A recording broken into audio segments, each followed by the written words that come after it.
რა გავაკეთო რომ ეს თითქოს ყველაფერს ვაკეთებ, ვერავის მოსავლის მაინც. ჩემი თავის თითქოს ყველაფერი გაქვს, მაგრამ როგორ გაგრძნობინებს თავს ეს ფრაზი? როგორ განიცდება შენთვისევ და დარწმუნებული ხარ რომ შენი პასუხისმგებლობაა? რა არის ის რაც გწყინს? შეგიძლია უთხრა ხმამაღლა შენს თავს? როგორ ხდება რომ ვერ გხედავენ და არ ესმით შენი ხმა? რისთვის დგები საწოლიდან? რა განცდაა შენთვის ბედნიერება? ყველა კითხვაზე პასუხს ერთად ვიპოვით.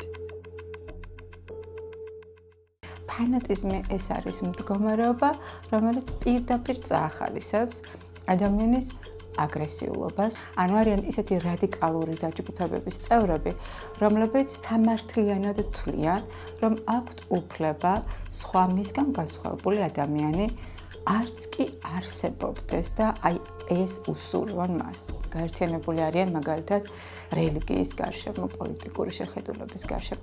ეს არის ერთ-ერთი მძიმე მომენტი ჩვენს ქვეყანაში. რეალურად მე თუ მაქვს განათლება, მე თუ მაქვს ინტელექტი, ვერასოდეს გავხდები ფანატიკოსი. მოგესალმებით. დღევანდელი ჩვენი თემა არის ფანატიზმი. ფანატიზმი როგორც რეალობიდან გაქცევის საშუალება. ადამიანები ხშირად მიმართავენ ხოლმე ისეთი მექანიზმის შემუშავებას, რომელიც მათ რეალობას მეტ-ნაკლებად უფრო ასატანს ხდის. ეს შესაძლებელია იყოს სხვადასხვა დამოკიდებულებები, სივრცეების შექმნა, ეს შეიძლება იყოს სხვადასხვა ურთიერთობები. ერთ-ერთი ყველაზე მძაფრი და საშიში რეალობიდან გასაქცევი არის ფანატიზმი. მოდი დავიწყოთ თავიდან. არ შეიძლება ფანატიზმში გადაიჭრას ადამიანი, რომელსაც აქვს ბედნიერების შეგრძნება. ადამიანი, რომელსაც შეუძლია აიღოს პასუხისმგებლობა საკუთარ ცხოვრებაზე, რომელსაც შეუძლია იგრძნოს საკუთარი თავი, რესურსი და შესაძლებლობები. იმისთვის, რომ ფანატიზმის წევრი გახდე, მოდი ასე დავარქვათ, ფანატიკოსებს. აუცილებელია რომ შეიქმნას რაღაცა საყრდენი იმ ადამიანებისთვის, ვინც შემდეგ იყენებს აი ამ ადამიანებს როგორც რესურსად და ქმნის რაღაც გარკვეულ დაჯგუფებას. ფანატიზმი არ არის მხოლოდ ერთი მიმართულება. და შეიძლება იყოს პოლიტიკური ფანატიზმი, რელიგიური ფანატიზმი, ნებისმიერი თემა, რომელიც ქმნის რაღაცა ერთიანობის განცდას და იმის განცდას, რომ ახლა მე აქ მნიშვნელოვანი ვარ, ახლა მე მაქვს რაღაცა იდეოლოგია, რომელსაც ვემსახურებ. რა საჭიროა ადამიანს ჰქონდეს იდეოლოგია და მას ემსახურებოდეს? ეს მხოლოდ და მხოლოდ იმ შემთხვევაში ხდება, როცა ადამიანს არ აქვს მიზანი, რესურსი ამ მიზნამდე მისაღწევად და არ აქვს საკუთარი თავის რწმენა. ამ სამი რაღა კრიტერიუმის არ ქონა ძალიან მძიმედ მოქმედებს ადამიანზე. პირდაპირ ჭაობში აგრძნობინებს თავს და რა თქმა უნდა ჭაობში ყოფნა არ თუ ისე სასიამოვნოა. შესაბამისად, ყოველთვის ცდილობენ, რომ მეტ-ნაკლებად იპოვონ ისეთი ადგილი, სადაც თვითდამკვიდრება უფრო მარტივია. თვითდამკვიდრება ისეთი გუნდის შემადგენლობაში, რომელიც რაღაცა იდეოლოგიის გარშემო ერთიანდება, ბევრად მარტივია, ვიდრე ინდივიდუალურად რაღაც მიზნის დასახვა. ყველაზე მძიმე რამ, რაც შეიძლება მოიტანოს ფანატიზმმა, არის პასიური აგრესიის აქტიურ აგრესიაში გადმოტანა.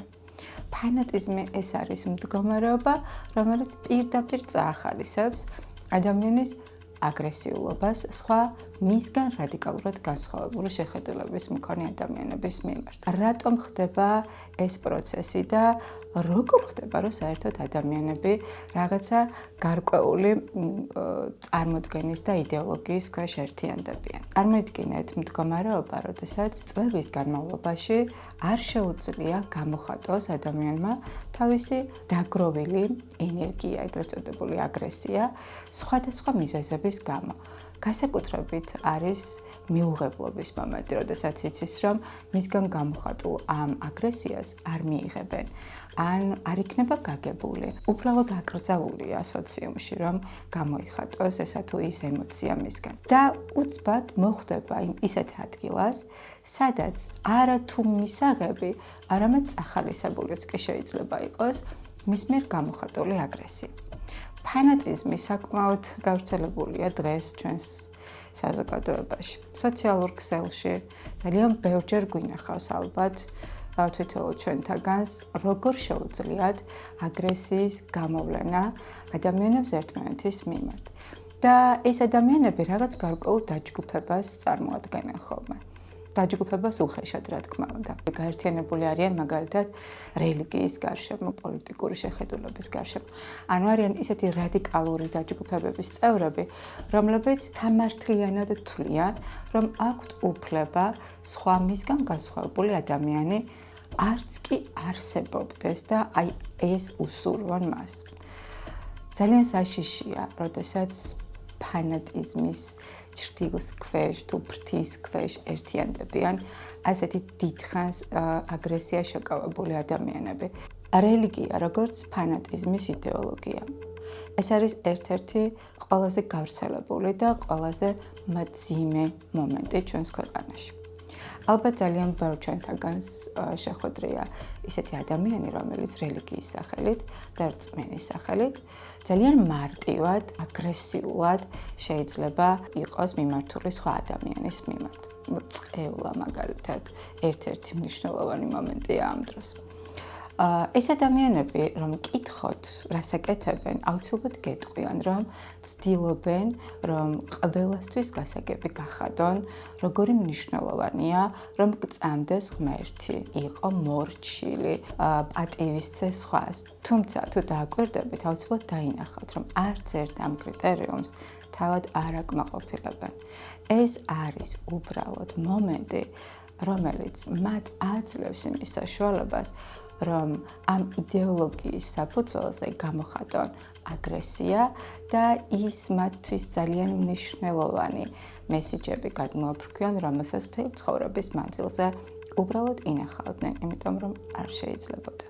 მაღალი ინტელექტის მქონე ადამიანს აქვს უნარი, რომ ნებისმიერი მოსმენილი შინაარსი გაანალიზოს და შემდეგ მისთვის მისაღები ან არ მისაღები გახადოს. ასევე აქვს იმის უნარი, რომ თავი დაიმკვიდროს ნებისმიერ მისთვის სასურველ საზოგადოებაში. რაც შეეხება ადამიანებს, რომელთაც არ შესწევთ უნარი მსგავსად გაანალიზონ ესა თუ ის ინფორმაცია, მათთვის ძალიან მარტივი ხდება რაიმე შინაარსის გარშემო გაერთიანდნენ და დაჯგუფების წევრი გახდნენ. რეალურად მე თუ მაქვს განათლება, მე თუ მაქვს ინტელექტი, ვერასოდეს გავხდები ფანატიკოსი. ერთ-ერთი ძალიან მნიშვნელოვანი მომენტი, რაც ადამიანს ფანატიკოსად აყალიბებს, ეს არის პასუხისმგებლობის გამოცვლა. არ იღებენ პასუხისმგებლობას არანაირ შედეგზე. ეს არის დაახლოებით კომუნიზმის დროს რო ამბობდნენ მოვკლავდეთ ეს, მოვკლავ მამას თუ პარტია მიბრძანებს ამას. დაახლოებით ასე რომ წარმოიდგინოთ. ზუსტად იგივე ხდება ნებისმიერი დაჯგუფების შიგნით. რამდენად საშიშია ერისთვის ფანატიზმი? ძალიან საშიშია.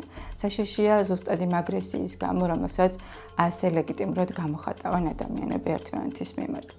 და როგორც ნებისმიერ პროცესს აქვს დასაწყისი და დასასრული, ასევე ფანატიზმიც არის დასაწყისით და დასასრულით. დასაწყისი არის ერში ის საერთო გასაჭირი, რომელიც ადამიანს აიძულებს, რომ გაიქცეს საკუთარი რეალობიდან და აიძულებს გაიქცეს ისეთ ადგილას, სადაც ის იქნება მიღებული, სადაც ის იქნება მიუხედავად იმისა, რომ არაფერს წარმოადგენს მაინც მნიშვნელოვანი, რა თქმა უნდა, ილუზორულია ეს განცდა. ფანატიზმის დასრულების ორი ვარიანტი არსებობს. ერთი არის აპათიურ მდგომარეობამდე მისვლა. როდესაც ადამიანი ძალიან დიდი ხნის მანძილზე ემსახურება რაღაც იდეოლოგიას, ცდილობს, რომ ეს იდეოლოგია გაატაროს ყველგან ყოველთვის, იყოს აგრესიულიც, იყოს შემტევიც, დაიცვას კბილებით, მაგრამ შედეგს ვერ ხედავს. აქაც იგივე რეალობის წინაშე დგება. რეალობა, სადაც არ შეუძლია მივიდეს იქამდე, რომ შედეგით დადგმეს. დეპრესიული განწყობები იწყება. როდესაც აღიარება ხდება, რომ აქაც არაფერია ისეთი, რამაც შეიძლება ცხოვრება შეცვალოს. არაფერი შედეგი არ მოუტანია ამ დაჯგუფებაში ყოფნას. და მეორე მდგომარეობა უფრო რთული და უფრო საშიშია. ეს არის, როდესაც თვითონ დაჯგუფების შიგნით იწყება ერთმანეთის დაჭრა. ეს არის პროცესი, როდესაც აგრესია, რომელსაც აქამდე გარეთ გამოხატავდნენ, ეხლა უკვე თვითონ დაჯგუფების შიგნით გამოხატავენ ერთმანეთის მიმართ. ერთადერთი მიზეზით, იმიტომ რომ ვერ გაამართლა ამ დაჯგუფებამაც, ვერ გაამართლა იმ იდეოლოგიამ, რომლის გარშემოც გაერთიანდნენ. ვინ შეიძლება მიიღოს სარგებელი ფანატიზმისგან? რა თქმა უნდა, ადამიანებმა, რომლებიც ამ დაჯგუფებებს მართავენ. თავდაპირველად იქმნება ნიადაგი, როდესაც მანიპულატორები ქმნიან ისეთ სიტუაციას მესიჯებით, რომელსაც აწვდიან ამ ადამიანებს, რომ მათთვის დასაცავი არის რაღაც იმაზე მნიშვნელოვანი, ვიდრე მათი ყოველდღიური ცხოვრების შემადგენელი პრობლემებია. ეს შესაძლებელია იყოს ეროვნული ტრადიციები, სამშობლო, ნებისმიერი რამ, რაც პიროვნებაზე მაღლა დგას. და ეს იმდენად საინტერესო და მომხიბვლელია, როდესაც ადამიანი, რომელსაც საკუთარი პრობლემის მოგვარებაც კი არ შეუძლია, ხდება რაღაცა ძალიან დიადის და მნიშვნელოვანის ნაწილი, რომელიც იცავს ისეთ რაღაცეებს, რაც შეიძლება ისტორიის ნაწილად ხდიდეს მას, რომ ასეთი ადამიანები ძალიან მარტივად ექცევიან მანიპულაციის ქვეშ. სწორედ ასეთი მესიჯებით ხდება დაჯგუფებების შექმნა.